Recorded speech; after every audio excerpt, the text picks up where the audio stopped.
Quand ma mère a fait l'AVC, j'ai passé 2 mois avec elle. Donc j'ai eu le temps d'échanger avec elle. Elle m'a demandé pardon pour son passé et ainsi de suite. Donc ça a été vraiment un moment fort. Et c'est à partir de là où pour moi tout a commencé et Candy a commencé. Et c'est vrai que à chaque fois quand j'ai des épreuves, après ça c'est mon interprétation, mais j'essaye toujours d'en tirer une leçon. De me dire quelle leçon je Cette dois... épreuve va Ouais, t'apporter. cette épreuve va m'apporter.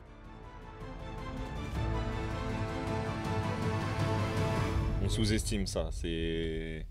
On a tendance à se dire, ah, on a une épreuve, Ouais. c'est un échec, c'est une mauvaise chose. Et ça, on n'arrête pas de le rappeler. Ça aussi, c'est une des deuxièmes choses qu'on n'arrête pas de rappeler à chaque Mhm. Ikigai, à chaque Ouais. podcast. Une épreuve est une leçon. Il faut le voir Mhm. vraiment comme une leçon. Qu'est-ce que ça va m'apporter derrière? Mais c'est pas simple, hein. Franchement, c'est pas simple parce qu'il y a des fois, tu, tu te remets en question et comme je disais, c'est à ce moment-là où heureusement que ton meilleur pote est là. Mm. Moi, je me souviens, ma non, troisième radiothérapie, euh, j'avais un pote qui avait aussi un cancer et du coup, on avait demandé à être dans la même chambre Mm. pour la radiothérapie. Donc, on rigolait ensemble et puis c'était un enfant. Enfin, on a grandi ensemble et tout ça. Et on a fait que se moquer. On nous entendait rire, mais comme pas possible. Et c'était ma meilleure radiothérapie. Mm. Parce qu'en fait, ma thérapie, elle est passée crème. J'ai Ouais. pas senti les douleurs, j'ai pas senti tous les trucs. Et même lui. Et après, on nous a séparés. Et lui, il m'a dit que sa quatrième, enfin, lui, c'était sa cinquième. Il a fait chimio. Il m'a dit que c'était la pire. Et moi, pareil, ma quatrième, c'était la pire. C'est qu'en fait, c'est un peu comme l'histoire de, tu sais, du singe où tu lui donnes la banane, après tu reprends la banane et il se met à s'exciter, à s'énerver et tout ça. C'est comme si en fait on te donne une touche de bonheur, Mm. puis après on te l'enlève, et quand on te l'enlève, c'est. Du coup, tu te mets à douter et ainsi de suite. Et finalement, en fait, j'ai envie de dire, l'État nous fait un peu ça. On nous donne quelque chose, on nous On l'enlève, comprend. et puis après Et on on devient souffre. dépendant déjà aussi. Exactement. Déjà, on devient dépendant. On se dit, ouais, l'État ne nous donne Ouais. pas ceci, l'État. Non, mais l'État, ouais, faut être. Faut s'occuper de soi, soi-même déjà, Mm. dans un premier temps, et ne pas dépendre au maximum des autres. Alors, bien évidemment, aujourd'hui, c'est compliqué, hein. Ouais. Mais Mais ça voilà, va, on nous faut. donne les JO. Ouais, ouais, voilà, occupez-vous de, voilà, Ouais. des jeux et du pain, et puis ça ira. Mm. C'est ça. Mais ouais, c'est pas évident. Et je voulais en revenir Ouais. là-dessus. Parce que tu disais, voilà, ces états de bonheur, souvent, moi, je sais que si je dois parler en mon nom personnel, euh, il y a une chanson d'un chanteur qui s'appelle Lonepsy, qui est exceptionnel, un Ok. poète, ouais, je dirais même. Mhm. Et une de ces chansons qui me parle et me touche le plus, qui dit ce que je vis me manque déjà. Mhm. Et des fois, j'ai peur d'avoir ce moment de bonheur. Je me le mets de Mhm. côté, j'ai peur d'aimer, j'ai peur de, voilà, de trop. Tu vois, je mets tout ça un peu de Mhm. côté parce que je me dis, en fin de compte, à quoi bon, vu que ça va durer qu'un temps et je vais pas aimer le moment d'après. C'est-à-dire que quand je suis en train de vivre un moment de bonheur, je suis déjà en train de penser à l'instant d'après où je ne le vivrai plus. C'est Mhm. terrible. Et je suis sûr, je sais que beaucoup raisonnent comme ça. Euh, Qu'est-ce qu'on peut faire face à ça et comment on peut trouver en fin de compte une sorte de paix intérieure. Ça, c'est un des débats d'ailleurs qu'on Ouais. avait. On parlait de paix en fin de compte. On n'est pas là Mhm. pour trouver du bonheur. C'est ce que Jade me Ouais. disait sur un podcast avec Jade, que Mhm. vous pouvez voir qui est super intéressant, que tu as rencontré aussi Ouais. autrefois. Euh, En fin de compte, on n'est pas là pour trouver du bonheur, on est là pour trouver de la paix. C'est la réponse un peu qui est Mhm. donnée. Qu'est-ce que toi, tu peux en dire? Euh, je suis un peu d'accord sur on n'est pas là pour trouver du bonheur, on est là pour trouver la paix. Encore faut-il savoir ce qu'est la paix. Hmm. Et c'est ça le vrai contraste, c'est que on vit à chaque fois avec deux tensions. Une partie de nous qui dit oui et une partie de nous qui dit non. Et c'est comment faire la part des choses. Tu vois, quand tu disais je vis un moment, ce que je vis me manque déjà. Hmm. C'est super intéressant parce que ça veut dire que finalement tu ne vis plus. Hmm. Et, euh, et souvent on vit dans un monde où il faut tout pour réussir. Comme par exemple là, j'arrive à un stade où en tant que chef d'entreprise, bah, je ne peux pas me permettre d'être en vacances. Je ne peux pas me permettre de faire ci, ça. Mais finalement, le moment où je voudrais le vivre, bah, en fait, je serais déjà en train de penser au futur. Donc du coup, je ne pourrais pas le vivre. Exactement. Donc comment faire pour faire ça? J'ai envie de dire simple. Euh, on ne sait pas quand est-ce qu'on va mourir. Hmm. Donc prenons le temps de se gratifier chaque étape que nous faisons. Hmm. Une fois, j'étais avec une amie et on échangeait et tout ça et on avait plein de choses à faire. Et en fait, on a franchi une étape sur 100% de ce qu'on devait faire. Et je lui dis, stop, viens au resto, viens, on va fêter ça. Juste prenons le temps de se dire, on a fait un quart de ce que nous devons faire. C'est déjà énorme.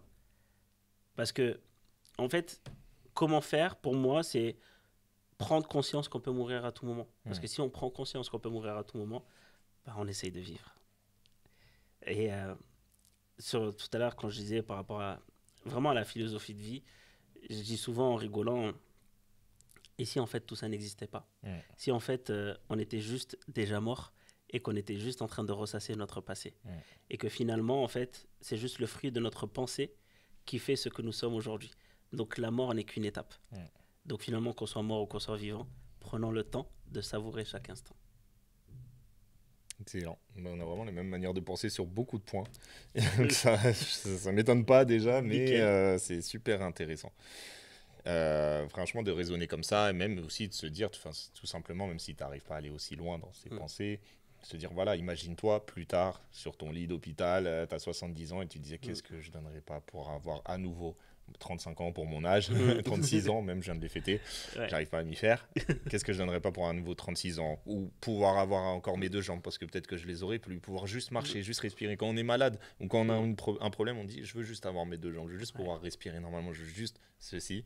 Mais quand on a tout, on a tendance à se créer des problèmes et à se dire ça va pas, mais savourons chaque petite chose de chaque instant. Moi, j'ai savouré il y a pas longtemps, parce que en sortie de radiothérapie, je pouvais plus me baisser, ne serait-ce que pour ramasser un sachet ou autre. Et quand je me suis remis à pouvoir me baisser, à me remettre à faire du sport, alors j'étais un ancien rugbyman, aujourd'hui j'arrive même pas à soulever mes jambes, donc quand juste je me baisse ou des trucs, mais je suis heureux comme tout. Et finalement, c'est pour rejoindre ce que tu dis, c'est on savoure que ce qu'on a déjà perdu. Et c'est dommage, parce que un grand champion, Aurélien Duhart, qui disait on accepte de gagner que ce qu'on accepte de perdre. Et c'est une personne qui était 8 fois champion du monde de boxe, kickboxing et thaï, avec qui je faisais des séminaires. Et en fait, sur ces 8 titres, il en a perdu 7. Wow. Et c'est que quand il acceptait de perdre qu'il acceptait de gagner. Ah oui. Et finalement, dans notre vie, c'est que on passe notre vie à vouloir gagner quelque chose et on passe pas notre vie à accepter ce qu'on a perdu. Et c'est pour ça que, pour reprendre la phrase, ce que je vis me manque déjà. Parce qu'en fait, je vis ce que j'ai perdu et pas ce que j'ai gagné. Et moi, quand je me lève le matin, quand j'arrive à me lever de mon lit, ce qui était extrêmement difficile pour moi, je le savoure. Donc, je prends le temps, je m'assois et je savoure juste le fait de pouvoir me lever. Là où j'étais dans des chambres avec des personnes qui ont eu la même chose que moi et qui sont parties. Et ne serait-ce que pour eux, je ne peux pas me permettre de ne pas savourer.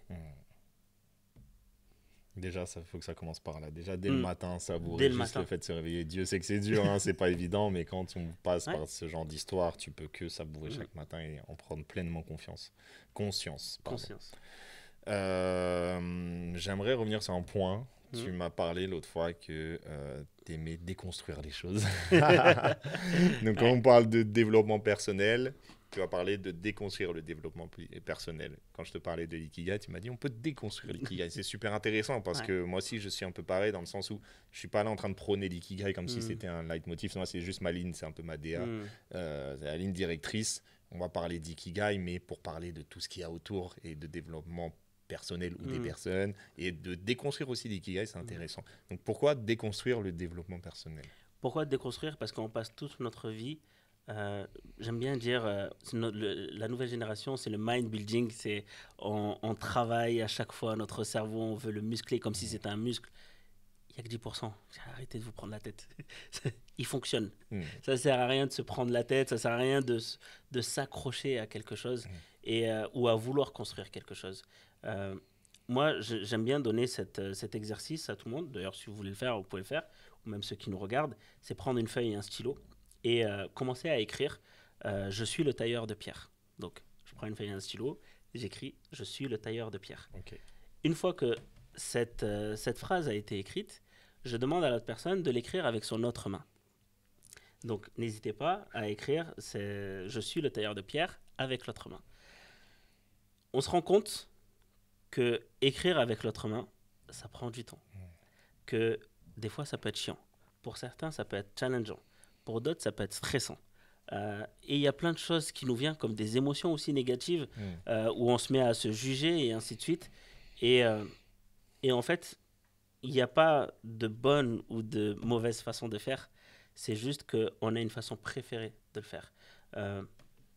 Pourquoi je dis ça? On a tendance à vouloir tourner autour d'un sujet et de dire ce sujet-là, c'est le meilleur. Mais en fait, c'est le meilleur parce qu'on écrit d'une certaine façon. Mais moi qui suis par exemple gaucher et que j'ai envie de l'écrire d'une autre façon, comment est-ce que je peux faire en sorte que l'ikigai soit une valeur sûre pour moi? Donc commençons d'abord à déconstruire pour regarder les choses sous ces deux angles, pour ensuite prendre ce qui est bon pour moi et rejeter ce qui est à rejeter. Parce que beaucoup de personnes qui écrivent de la main gauche sont devenues soit bègues ou ont des problèmes de santé après derrière. À qui on a forcé. À qui on a forcé. Ouais. C'est pas juste d'écrire une ratio. Tous ceux qui ont écrit là de la main gauche, bah vous êtes bègues maintenant. Allez hop. Ouais, non, à qui on a forcé les faux gauchers, les gauchers contrariés, tous. En fait, ils sont devenus bègues. Donc j'ai vu un article là-dessus et je me suis dit waouh. Et aujourd'hui, dans le développement personnel, dans l'ikigai, dans tous les autres outils, on parle justement de tout ça. C'est il faut sortir de sa zone de confort. Il faut faire ci, il faut faire ça. Vous voulez être bon, bah, il faut être là. À quel prix? À quel prix? Pour moi, on élargit sa zone de confort. On ne sort pas de sa zone de confort. Parce que sortir de sa zone de confort, c'est sortir de son identité. Donc, reprenons d'abord qui nous sommes. Et ensuite, reprenons les choses dans leur contexte et commençons à élargir. Donc, j'ai réussi à écrire une phrase, j'écris une page. J'ai réussi à écrire une page, j'écris 2 pages. Et à partir de là, je peux m'amuser après à écrire de la main droite, de la main gauche, et ainsi de suite. Mais d'abord, il faut que je prenne confiance en mes capacités. Si je n'ai pas confiance en mes capacités, comment est-ce que je peux sortir de ma zone de confort? Et c'est pour ça que beaucoup de personnes qui font des thérapies ou autres ont du mal à sortir de cet état-là. Ont du mal aussi à s'en sortir. Je dis souvent, lorsque on parle de notre problématique à une personne, on recherche de l'aide. Lorsqu'on parle de notre problématique à plus de 3 personnes, on cherche de l'attention. Donc, et pourtant, les deux viennent pour de l'aide. Exact. Mais inconsciemment, ils ne recherchent pas la même chose. Il y en a un qui a compris sa problématique et l'autre qui recherche juste de l'attention. Et nous, en tant que thérapeute, on ne sait pas faire la différence entre les deux. Ouais, c'est super compliqué, mais c'est vrai que tu les vois, c'est le genre de personnes qui se plaignent beaucoup sur les réseaux sociaux, qui se plaignent constamment, ah ça va pas, aujourd'hui ceci, aujourd'hui c'est cela, et qui mettent ça tous les jours sur les réseaux sociaux, et on voit très très bien, hein, on voit que sur 1 an, 2 ans, 3 ans, c'est toujours les mêmes problématiques. C'est juste dire, voilà, j'ai ce problème, aidez-moi s'il vous plaît, enfin pas aidez-moi justement, regardez, je suis là, donnez-moi de l'attention, je suis en recherche de cette attention, mais et même certains deviennent en final ce qu'ils disent qui est leur problématique, ils préfèrent le devenir parce qu'ils ont plus d'attention en étant comme ça, ils pensent en tout cas en avoir plus et ça les conforte en fin de compte et ils vont jamais guérir soit de leur maladie ou de leur mal-être ou voilà, leur problématique. Et en fait, tu vois, pourquoi je veux déconstruire l'ikigai, c'est parce que on parle toujours, si on revoit la définition de l'ikigai, c'est sa raison d'être. On est d'accord là-dessus. Mais pour pouvoir trouver sa raison d'être, il faut savoir qui on est. Et c'est pour ça que l'histoire du tailleur de pierre, je vais la raconter, mais c'est l'histoire d'un tailleur de pierre. Donc c'est un conte que je dis dans quasi tous mes séminaires MBTI. Donc c'est un gars qui tape sur un rocher et qui est à la recherche du fameux diamant en dessous du rocher. Donc il tape. Et puis là, il y a un génie qui arrive et qui lui dit bah écoute, c'est ton jour de chance, tu peux choisir, tu peux faire ce que tu veux, être qui tu veux. Et donc il regarde la personne qui est sur le transat, il dit je vais être le mec sur le transat. Parce que lui, il a l'air peinard, il sirote son petit cocktail, il est parti en vacances, tout le monde kiffe parce que il doit se faire vlad la thune, donc je veux être lui. Puis le génie, il claque des doigts, il devient le gars sur le transat, et en fait, il se rend compte que le soleil tape trop fort, il commence à avoir des coups de soleil, Il se rend compte qu'en fait, finalement, il n'a pas de sous. Il se rend compte de plein de choses. Il dit, mais c'est de l'arnaque. Et donc, du coup, le génie, il revient. Il dit, bon, ok, je te redonne une chance. Choisis. Il me dit, bon, visiblement, sur Terre, il n'y a personne à qui je peux avoir confiance. Donc, je vais être le soleil. Et donc, le génie, il claque des doigts et il devient le soleil. Et donc là, quand il devient le soleil, il illumine la Terre, il est content. Il donne vraiment de la vitamine D à toute la population. Et puis là, il y a un nuage qui passe. Et puis, comme samedi ou dimanche, il y a une averse. Et puis là, il se dit, merde, je peux pas en fait donner tout le temps à tout le monde. Donc le génie revient et dit, tu peux toujours changer. Il dit, bah, je vais être le nuage. Et là, il devient le nuage. Donc le génie claque des doigts, il devient le nuage. Et donc il envoie des pluies, il est content. Il se déplace de temps en temps. Et puis là, il y a un vent qui le pousse. Puis il dit, mais merde, je peux même pas faire ce que je veux, même en étant le nuage. Et là, il s'énerve. Le génie dit, bon, c'est la dernière fois. Je veux bien t'accorder une chance. Vas-y, choisis. Il me dit, et il lui dit, je vais être le vent. Et donc là, quand il devient le vent, pour ceux qui connaissent, la tornade de 99, c'était rien à côté de ce que lui, il a fait. Il a déraciné des arbres, tout ce qu'il voulait. Et là, il arrive face à un rocher, inamovible. Impossible de le déloger. Et puis, il appelle le génie, il dit, juste une dernière. Il lui dit, ok, je vais être le rocher. Et au moment où il devient le rocher, il ressent un craquellement. Et ce craquellement, c'est le tailleur de pierre qui est en train de le bousiller.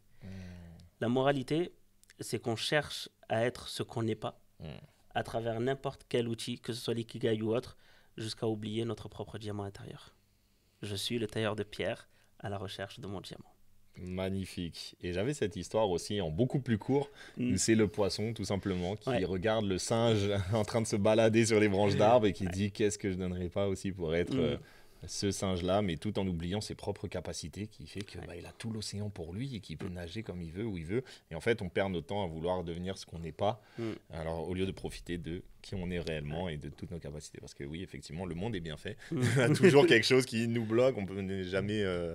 on n'a jamais un pouvoir infini, on n'est jamais illimité, quel que soit le soleil, la montagne ou le nuage, le vent. Il faut savoir profiter de qui on est. C'est pour ça que trouver sa raison d'être, ça va beaucoup plus loin que de répondre à 4 questions. Pour moi, si on met de côté juste l'ikigai, et ça c'est un exercice que je donne à tout le monde, c'est vous prenez 2 pages recto verso et vous notez tous vos rêves dans un monde où tout est possible. Parce qu'une fois qu'on a noté tous ces rêves, on les liste par catégorie. On fait des catégories. Pour chaque catégorie, on en fait des mots-clés. Et en fait, ces mots-clés, plus on les réduit, qui va représenter notre liste de rêves, ben on va trouver nos 4 valeurs, nos 4 idées. Et donc, du coup, notre ikigai, notre raison d'être. Parce que notre raison d'être résonne qu'à partir du moment où on a trouvé nos valeurs. Ok, et ben voilà, super. En plus, on a des tips, des exercices à faire à la maison. Quoi de mieux? Moi, j'aurais pas rêvé mieux pour cet ikigai. Bah, allez, on va parler d'un sujet. En fait, tu m'avais parlé d'une personne. Alors, je ne sais plus si tu l'accompagnais ou si tu l'avais juste rencontrée. Une personne qui est sans abri. Est-ce que tu peux me dire les leçons que tu as tirées de cette personne? Parce qu'il m'a un peu parlé de ça. Il sera plus à même certainement de nous parler de ça. Et peut-être qu'un jour, je le rencontrerai. On pourra échanger avec lui. Mais voilà, quelles ont été les leçons que tu as tirées de cette personne? Parce que j'ai trouvé ça vraiment super intéressant. Les leçons que j'ai tirées de cette personne, qui pour moi, plein d'autres personnes, mais lui en particulier, c'est que une fois, en plus c'était au moment où moi aussi je dormais dehors, je vais le voir et je lui ai dit, parce que moi ma plus grande crainte, je le dis, c'est les rats. Et donc je lui ai dit, mais comment tu fais pour dormir alors qu'il y a des rats? Et en fait, il me balance cette punchline et il me dit, les rats sont chez eux. Et pour moi, ça c'était une vraie leçon de vie, c'est que tu choisis d'être où tu veux, mais te plains pas de ce que tu as. Et donc du coup, j'ai pris conscience qu'en fait, si je veux sortir de la rue, bah, il faut que je me donne les moyens. Et donc, je me suis donné les moyens. J'ai voulu, avec l'association, donner les moyens à cette personne. On lui a trouvé un appart, un travail et tout ce qu'il fallait. Et en fait, il est resté une semaine et au bout d'une semaine, il est retourné à la rue. Quand on lui a demandé pourquoi, il lui a dit il y a quelque chose que vous ne pourrez jamais me donner, c'est mes amis. Et en fait, le fait d'être tout seul, d'être isolé, c'est cette peur de ne pas être avec ses amis qui a fait que. Et donc, du coup, il a préféré retourner à la rue. Et il aime bien dire cette phrase, j'ai pas d'avenir, mais j'ai de beaux souvenirs. Et lui, en fait, il il a envie, il veut rester dans cette situation-là. Comme beaucoup de personnes, même que ce soit en thérapie ou autre, c'est que finalement, la vraie question, c'est est-ce que vous voulez vraiment aller bien? C'est ça. Parce que sortir de ce schéma-là qui nous rend triste, finalement, on en a trouvé un confort. Donc, en sortir, c'est encore pire.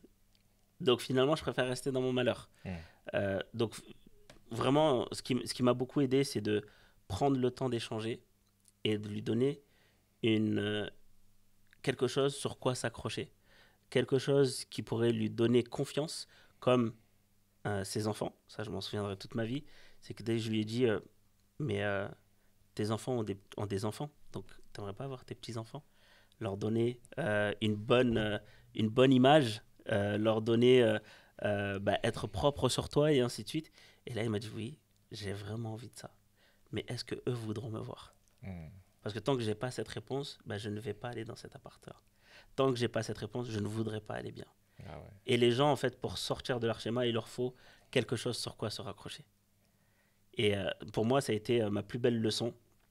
Et j'ai beaucoup, beaucoup, beaucoup appris avec lui. Et il nous disait à chaque fois, arrêtez de me ramener à manger. Je m'en fous, en fait. Ce qui est le plus important pour moi, c'est de passer du temps avec vous. Ce que les gens ont besoin. Arrêtez de donner des sous, arrêtez de donner des choses à manger. Il y a beaucoup de choses. Jean Ziegler disait dans La faim dans le monde, la Terre produit 12 fois plus de rations alimentaires que ce que la population a besoin. Donc ça veut dire que les gens ne meurent pas de faim. C'est un assassinat collectif. Donc, ce qui fait que les gens sont malheureux, ce qui fait que les gens souffrent, c'est pas la nourriture, le manque de nourriture ou autre, c'est le manque de relations sociales. Et moi-même, le premier, ce que je disais, quand j'étais par exemple avec un ami à moi, pendant la période de radiothérapie, on l'a bien vécu parce qu'on était ensemble. On l'a mal vécu parce qu'on était séparés. Mais pourquoi on a autant de mal comme ça d'être avec nous-mêmes? Je sais qu'on est des êtres sociaux, déjà on est créé comme ça, c'est un des piliers fondamentaux de qui on est. Mais c'est fou, comme on dit aussi, on est seul, on meurt seul. Mais le chemin, on va le faire avec les autres personnes. Et je pense qu'à travers le regard des autres, des gens qu'on aime, qu'on apprécie, c'est là qu'on savoure plus l'instant. Moi, je me rappelle, quand j'étais jeune, j'avais mon meilleur ami. On était devenus tellement proches. Et depuis tout jeune, c'était mon voisin d'immeuble. Je pouvais plus aimer les choses s'il n'était pas là avec moi. Je pouvais plus voir un film s'il le voyait pas avec moi. Je le kiffais pas autant le film. C'est fou quand même. Alors que moi, j'adorais quand même aller au cinéma, voir des films, etc. Mais j'aimais plus autant que si je le voyais seul que s'il n'était pas là. Que s'il était là avec moi, pardon. Comment en fait, c'est pour ça que les croyances existent, les religions existent. C'est qu'au final, on a besoin de s'accrocher à quelque chose pour voir, ou à quelqu'un pour voir à travers ses yeux, entendre à travers ses oreilles, sentir à travers elle. Et dans les relations de couple, c'est ça aussi. Dans 80% du temps, les conflits de couple arrivent parce que ce qui nous énerve, c'est ce qui nous a fait craquer. Je donne l'exemple souvent de Florence Foresti qui disait il y a 3 phases dans la vie de couple, le craquage, le soulage et le dégage. Donc elle le dit de manière un peu plus rigolo, mais c'est vrai que ce qui nous saoule, c'est ce pourquoi on a craqué pour l'autre. Et dans 80% du temps, quand on est en couple, c'est souvent, cette personne-là, elle a quelque chose que je n'ai pas. Et puis, quand on vit avec, on se rend compte que ce qu'elle a, je l'ai. Et finalement, ça nous saoule parce qu'elle ne le fait pas comme moi, je voudrais qu'elle le fasse. Et donc, du coup, on n'a qu'à lui dire de dégager. Parce finalement, on est très bien tout seul. C'est qu'en fait, on a besoin de se raccrocher à quelqu'un, à quelque chose, ou à une force supérieure pour pouvoir vivre, pour pouvoir faire notre identité. On est du ventre de notre mère. Donc, sans elle, on n'a pas pu vivre. Donc, comment, en sortant du ventre de notre mère, comment voir autrement? On ne peut pas. C'est quand on sort du ventre de notre mère, c'est un choc. Il y a le changement de température, il y a les cordes vocales, tout ça, c'est des traumatismes qu'on vit. Mais c'est vrai. Et puis après, la première chose à laquelle on se raccroche, c'est la chaleur de notre mère. Et finalement, en fait, cette chaleur humaine-là, on va le chercher tout au long de notre vie, jusqu'à notre mort. On est enterré sous terre, dans de la chaleur aussi. Donc c'est que, en fait, on a besoin de chaleur humaine. On a besoin de chaleur tout court. Et si on a la chaleur, et la chaleur égale, on va dire, à l'affection, finalement. c'est l'affection que l'autre nous donne. Si on est conscient que l'univers, Dieu ou la personne qui nous entoure nous donne plus d'affection que ce dont on a besoin, ben en fait, on peut dépasser toutes nos croyances. Et c'est pour ça que moi, je me souviens, au collège, on faisait des correspondances et je détestais l'italien. Et puis j'ai rencontré une fille en Italie qui s'appelle Maria et j'étais un pro de l'italien. Là, d'un coup, tu apprends très très vite. J'apprends très très Dès que vite. tu as ta source de motivation, c'est ça, Exactement. c'est bête, mais ça fonctionne. Et c'est pareil aussi, les maths, je supportais pas. Et puis dès que j'ai eu un prof de maths qui m'a fait aimer les maths, d'un seul coup, j'étais bon en maths. Donc en fait, finalement, rien ne vaut l'affection. Rien ne vaut l'attention. Il y a deux choses qui sont super importantes dans la vie, c'est l'intention et l'attention. L'intention crée, donc c'est ce qui va créer quelque chose, c'est ce qui va mettre en inertie notre vie, et l'attention renforce. Donc c'est ce qui va renforcer le chemin vers lequel on va ou le chemin vers lequel on fuit. À nous de choisir ce qu'on veut. Ok. Eh ben, écoute, magnifique. Merci pour toutes ces clés. Moi, je pense que là, on a fait un tour incroyable de l'ikigai et bien plus, évidemment. J'aimerais revenir sur une dernière question. Tu vas pas déroger à la règle, c'est la question que je pose à tous mes invités, même si tu es un invité un peu particulier cette fois-ci. J'aimerais bien savoir, que dirais-tu, toi, Youssouf, à ton ancien toi? Si tu pouvais lui parler aujourd'hui. Ce que je dirais à mon ancien moi, c'est tout simplement je t'aime. Et je vous invite à regarder, je sais plus, c'est le titre du film de Sophie Marceau. On relit tout au film ici. Ouais. Ta spécialité? Ma spécialité. Et en fait, l'histoire du film, c'est une petite fille qui envoie à sa nouvelle version, à chaque fois, une lettre. Et quand elle grandit, donc elle est au travail, et elle reçoit toutes les lettres, mais qu'elle a déjà oublié de elle, enfant. Wow. Et en fait, tout le scénario du film, il est juste extraordinaire. Et je suis désolé, je spoil, mais à la fin, elle reçoit cette fameuse lettre. Et moi qui m'a fait chialer, c'est « Je t'aime ».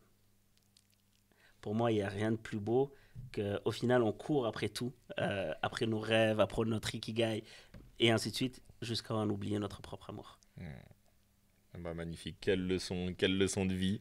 Merci beaucoup. Merci à toi. Merci Youssouf de ta présence. Je pense qu'on te reverra certainement et Avec certainement plaisir. des gens avec qui tu travailles aussi parce Ça que marche. tu travailles avec pas mal de personnes super, super intéressantes. Donc ils pourront nous parler aussi d'Ikenji, mais de par leur biais et leur vision. Où est-ce qu'on peut te retrouver?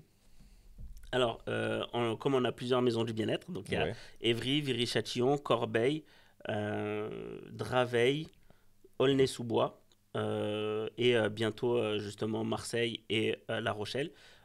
Autrement, vous pouvez le trouver sur le site internet ikanji.fr ou alors sur les réseaux sociaux, donc sur Instagram, ikanji /bien-être, enfin tiré du On bas, va le bien-être. mettre. On va mettre le Instagram, ça va être Ikanji bien-être, ça sera plus simple. Ikanji bien-être et comme ça au moins vous pouvez voir aussi parce que je fais des formats interview avec tous mes thérapeutes et je leur pose justement des questions, donc vous pouvez voir régulièrement ce que nos thérapeutes peuvent proposer. Magnifique. Merci pour tout. Merci pour Merci tes à vous. lumières. Et n'hésitez vraiment pas, c'est super important. Prenez soin de vous, que ce soit physiquement ou Psychologiquement. voilà ou psychologiquement. Ikanji réunit tous les corps, on va dire de métier, non, tous les corps de bien-être. On peut dire ça comme ça. Le bien-être à 360 degrés. Le bien-être à 360 degrés. Donc voilà, franchement, n'hésitez pas à aller voir. Prenez soin de vous, n'hésitez pas, parce que la plupart des gens disent voilà, je ne vais pas voir un psy, je suis pas fou, ceci, cela. On a tendance à se juger en voulant prendre soin de nous, mais c'est super important que ce soit problème de couple, problème personnel, si ça va vraiment mal, qu'on n'arrive pas à s'en sortir, si on veut se retrouver, si on a des problèmes même physiques. Voilà, allez vraiment les voir parce que, comme vous avez pu voir, c'est super inspirant. Et si vous avez tenu jusque-là, c'est que vous étiez vraiment inspiré par ce qui a été dit. Okay. Merci pour tout. Merci. Et au plaisir. Au plaisir. Merci à Aurora Agency, Aurora Studio et toujours Dani et Kevin derrière les caméras. Bye.